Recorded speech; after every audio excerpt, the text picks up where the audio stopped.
L'évangéliste Jean, en commençant son évangile, Jean 1, 1, 4, au commencement la parole existait déjà, la parole était avec Dieu, la parole était Dieu. Jean présente ici Jésus par un terme familier à ses lecteurs, juif et gentil. Le terme grec traduit par parole dans ce passage est logos, un terme commun dans la philosophie grecque et la pensée juive de cette époque.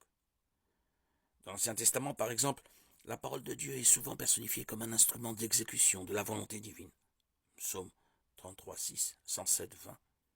Ainsi, en présentant Jésus comme la parole, Jean ramène d'une certaine manière ses lecteurs juifs à l'Ancien Testament dans lequel le logos, ou la parole de Dieu, est associée à la personnification de la révélation divine.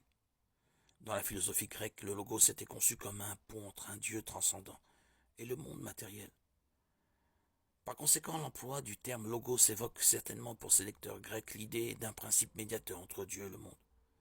Et dès lors, en présentant Jésus comme le logos, Jean se sert d'un terme et d'un concept bien connu des Juifs et des Grecs de son époque, comme point de départ pour leur présenter Jésus-Christ. Mais il va au-delà de la conception juive et grecque du logos, en le présentant non comme un simple principe médiateur, comme dans la pensée grecque, mais comme un être personnel, à la fois entièrement divin et entièrement humain.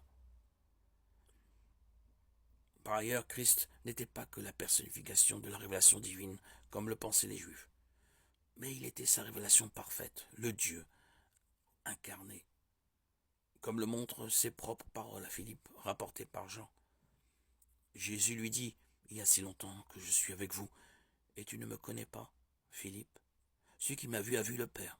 Comment peux-tu dire, montre-nous le Père ?» Jean 14, 9. En employant le terme logos ou parole en Jean 1, 1, Jean amplifie et applique un concept familier à son public. Il l'utilise pour leur présenter le véritable logos de Dieu, Jésus-Christ, la parole vivante de Dieu, à la fois entièrement Dieu, entièrement homme, venu nous révéler Dieu et racheter du péché tous ceux qui croiraient en lui.